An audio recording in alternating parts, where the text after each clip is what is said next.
Hello everyone. आज हम जो टॉपिक डिस्कस करेंगे वो काफ़ी इम्पोर्टेंट टॉपिक है।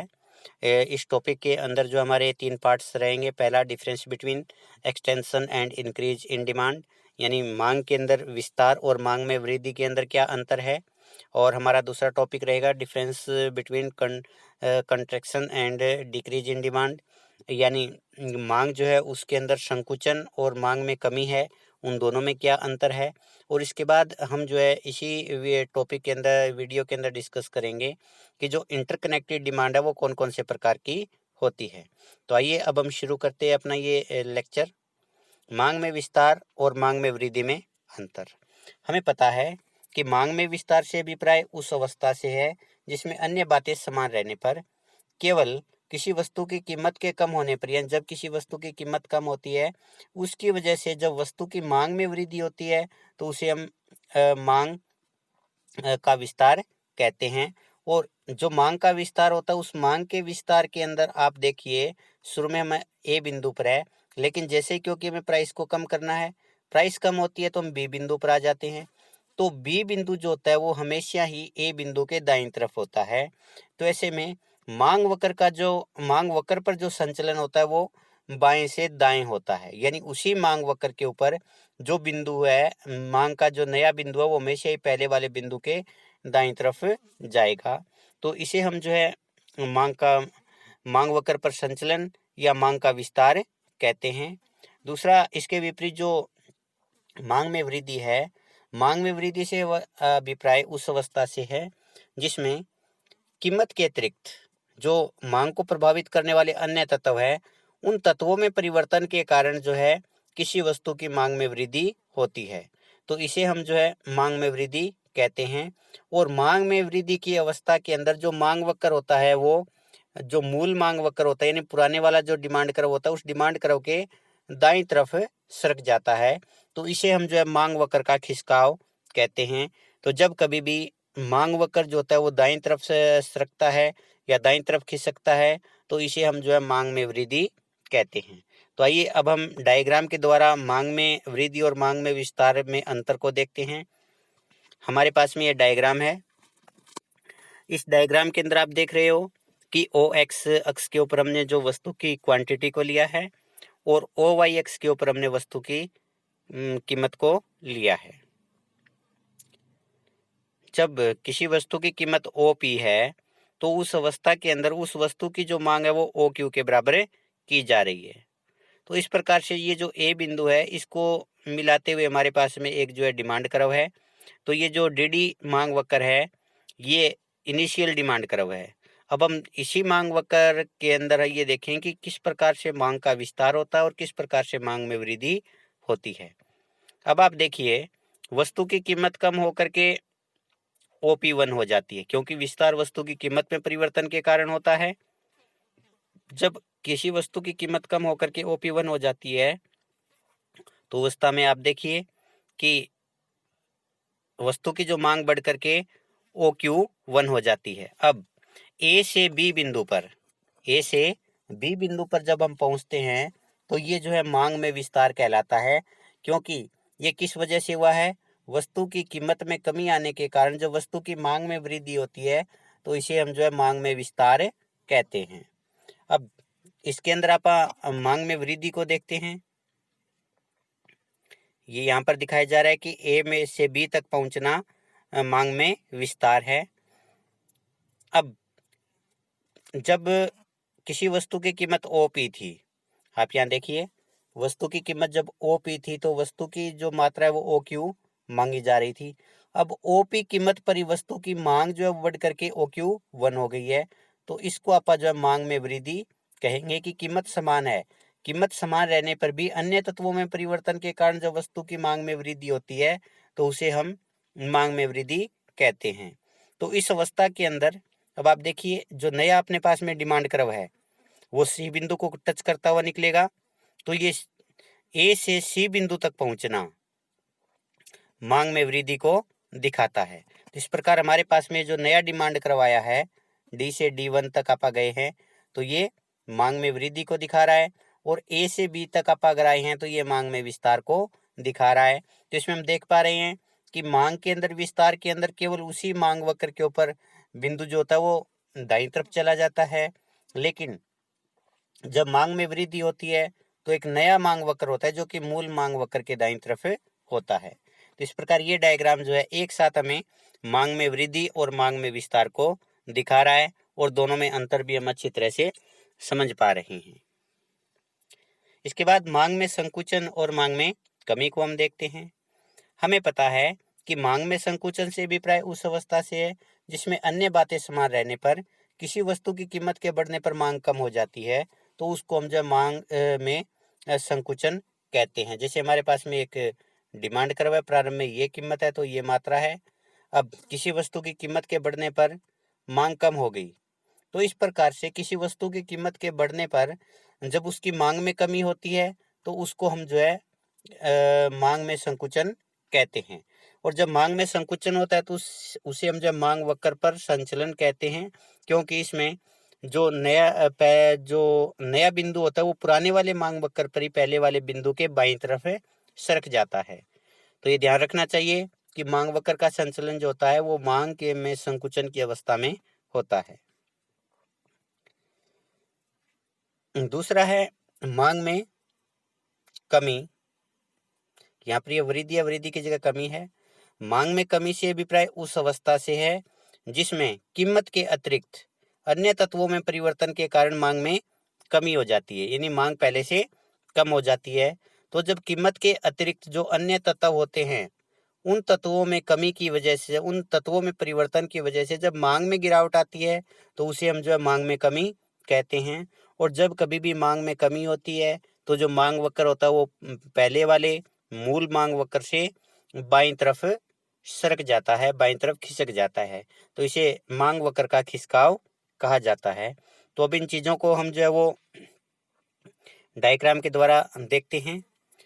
आप इसमें देख पा रहे हो कि इसमें हम जो संकुचन और कमी में अंतर देखेंगे। प्रारंभ में हमारे पास में ओ एक्स अक्ष है, ओ एक्स अक्ष के ऊपर हमने क्वांटिटी ली है और ओ वाई के ऊपर हमने प्राइस लिया है। जब किसी वस्तु की कीमत ओ पी है तो उस अवस्था के अंदर उस वस्तु की मांग जो ओ क्यू की जा रही है। अब हमारे पास में जो है ओ पी और ओ क्यू का जो इंटरसेक्ट पॉइंट है वो ए है। अगर आप इसको मिलाते हैं तो हमारे पास में एक आ जाता है डी डी मांग वक्र। तो ये प्रारंभिक मांग वक्र है। अब पहले आप जो है किसको देखेंगे, संकुचन को। संकुचन की अवस्था में क्या होता है, कीमत के बढ़ने पर मांग का कम होना। तो इसमें आप पहले कीमत को बढ़ाएंगे। अब आप देखिए कीमत जो है ओ पी से बढ़कर के ओ पी वन हो गई, और जब कीमत ओ पी से बढ़कर के ओ पी वन हुई उस अवस्था के अंदर जो है आप देखिए मांग जो है वो पहले मांग थी ओ क्यू से मांग कम होकर के ओ क्यू वन हो गई है। तो कीमत के बढ़ने पर मांग का कम होना वो जो है मांग में संकुचन कहलाता है। और इस अवस्था में आप देखिए जब ए से मांग जो है वो बी तक पहुंची तो उस अवस्था को हम कहेंगे मांग में संकुचन। ये देखिए ए से बी तक पहुंचना जो है मांग में संकुचन को दिखा रहा है। अब दूसरा हम मांग में कमी देखेंगे।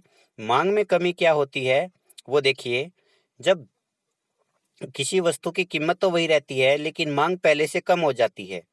तो इस अवस्था के अंदर आप देखिए अगर पहले जो ओपी कीमत है, ओपी कीमत के ऊपर ओ क्यू मांग की जा रही है, और ओपी कीमत पर ही अगर मांग गिर करके ओ क्यू वन हो जाती है, यानी सी बिंदु पर पहुंच जाती है, तो हमारे पास में सी से मिलाते हुए एक नया मांग वक्र आ जाएगा। और ये जो मांग वक्र है डी से जो है डी वन, ये पहले वाले मांग वक्र के बाईं तरफ है। तो जब कभी भी मांग वक्र बाईं तरफ सरकता है तो ये जो है मांग में कमी का संकेत है। तो इस प्रकार से ए से बी तक पहुंचना मांग में संकुचन है, और ए से सी तक पहुंचना मांग में कमी को दिखा रहा है। मांग में कमी की अवस्था के अंदर जो है मांग वक्र पहले वाले वक्र के बाईं तरफ सरक जाता है, जैसा कि आप इस रेखा चित्र में देख पा रहे हैं। तो इस प्रकार एक ही रेखा चित्र के अंदर हमने मांग में कमी और मांग में संकुचन को दिखाया है। अब इसके बाद हम देखते हैं परस्पर संबंधित मांग, यानी इंटरकनेक्टेड डिमांड। परस्पर संबंधित मांग उसे कहते हैं जिसके अंदर किसी एक वस्तु की मांग जो होती है वो दूसरी वस्तु की मांग पर निर्भर करती है। तो जब कभी भी एक वस्तु की मांग किसी दूसरी वस्तु की मांग को प्रभावित करती है तो उस अवस्था के अंदर हम जो उस मांग को परस्पर संबंधित मांग कहते हैं या जो है इंटरकनेक्टेड डिमांड कहते हैं। तो आइए ये जो इंटरकनेक्टेड डिमांड कौन कौन सी होती है इसको वापस देखते हैं। सबसे पहले संयुक्त या पूरक मांग। तो ये ज्वाइंट डिमांड कौन कौन से कौन सी होती है, सप्लीमेंट्री या ज्वाइंट डिमांड। जैसा कि नाम से पता चल रहा है कि इसके अंदर जो है दो या दो से अधिक वस्तुएं मिल करके, यानी ए प्लस बी या और भी हो सकती है, मिल करके किसी एक आवश्यकता को पूरी करती है, तो उस अवस्था को आप जो है संयुक्त मांग कहते हैं। तो हमारे जीवन के अंदर हम देख पा रहे हैं कि बहुत सारी जो चीजें वो मिल करके हमारी किसी एक आवश्यकता को पूरी करती है। जैसे मिर्च प्लस नमक है, हमारी आवश्यकता को पूरी कर रही है। जब हम सब्जी बनाते हैं तो सब्जी तो एक होती है, लेकिन उस सब्जी के अंदर बहुत सारी वस्तुएं होती है, तो वो भी क्या है, संयुक्त या पूरक मांग है। एग्जाम्पल के तौर के ऊपर कार और पेट्रोल। तो कार के बिना पेट्रोल हमारी किसी काम का नहीं है, पेट्रोल के बिना कार हमारी किसी काम की नहीं है। तो कार और पेट्रोल दोनों मिल करके हमारी एक आवश्यकता की पूर्ति करती है, यानी ट्रैवलिंग की जो आवश्यकता है उसको पूरा करती है। तो जब कभी भी दो वस्तुएं या दो से अधिक वस्तुएं किसी एक कार्य को पूरा करती है, एक आवश्यकता को पूरा करती है, उस अवस्था को के अंदर जो उन वस्तुओं की जो मांग है वो संयुक्त या पूरक मांग कहलाती है। दूसरा सामूहिक मांग, कंपोजिट डिमांड। सामूहिक मांग क्या होती है कि जब एक ही वस्तु होती है और एक ही वस्तु जो है कई आवश्यकताओं को पूरा करती है, तो उसे हम सामूहिक या कंपोजिट डिमांड कहते हैं। जैसे दूध है, दूध का प्रयोग हमारी पीने की आवश्यकता को भी पूरा करता है, दूध का प्रयोग चाय की आवश्यकता को भी पूरा करता है, दूध का प्रयोग मिठाई की आवश्यकता को भी पूरा करता है। इस प्रकार से एक ही वस्तु जब कई आवश्यकताओं को पूरा करती है तो वो सामूहिक मांग कहलाती है। तो सामूहिक मांग और संयुक्त मांग के अंदर आप डिफरेंस देखिएगा।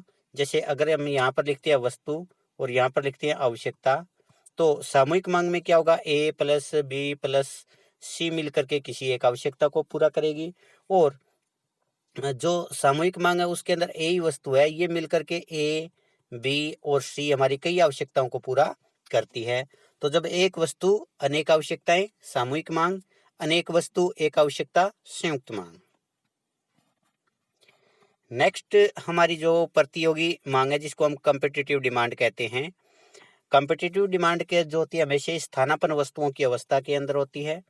तो स्थानापन्न वस्तुओं के अंदर जब कभी भी एक वस्तु की मांग बढ़ती है तो दूसरी वस्तु की मांग कम हो जाती है। जैसे स्थानापन्न वस्तु अपनी है चाय और कॉफी। अगर कॉफी की मांग बढ़ गई तो उसके कारण चाय की मांग कम हो जाएगी, और अगर चाय की डिमांड बढ़ गई तो उसके कारण कॉफी की मांग कम हो जाएगी। तो जो स्थानापन्न वस्तुएं होती है, स्थानापन्न वस्तुओं की अवस्था के अंदर जो मांग होती है वो कॉम्पिटिटिव डिमांड या प्रतियोगी मांग कहलाती है।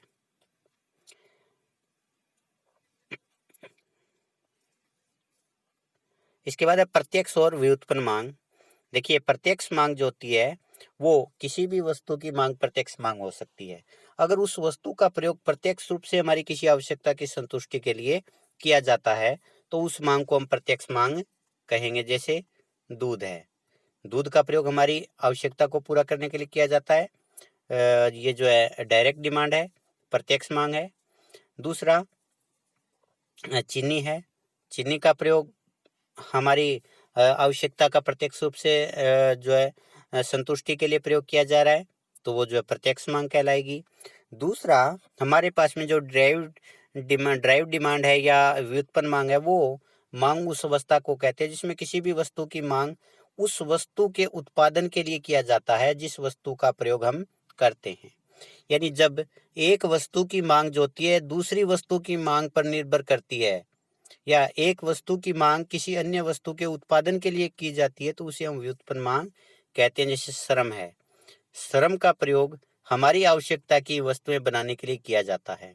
तो श्रम जब प्रत्यक्ष रूप से हमारी किसी आवश्यकता की संतुष्टि नहीं करता, लेकिन ये उन वस्तुओं और सेवाओं के उत्पादन में काम आता है जिनसे हमारी आवश्यकताओं की पूर्ति होती है। तो इस प्रकार श्रम की मांग है, उत्पादन के जो सारे साधन है उन साधनों की जो मांग होती है व्युत्पन्न मांग कहलाती है, क्योंकि उत्पादन के साधन जो है प्रत्यक्ष रूप से हमारी किसी आवश्यकता की संतुष्टि नहीं करते, लेकिन ये जो साधन होते हैं वो उन वस्तुओं और सेवाओं के उत्पादन में सहायक होते हैं जिन वस्तुओं और सेवाओं का प्रयोग हम अपनी आवश्यकताओं की पूर्ति के लिए करते हैं। तो इस प्रकार से प्रत्यक्ष मांग, उन वस्तुओं की मांग होती है जिनसे प्रत्यक्ष रूप से हमारी आवश्यकता की पूर्ति होती है। और व्युत्पन्न मांग जो होती है वो उस वस्तु की मांग को कहते हैं जिसका प्रयोग जो किसी अन्य वस्तु के उत्पादन में किया जाता है। तो इसी के साथ जो है हमारा ये जो टॉपिक है वो समाप्त होता है। धन्यवाद।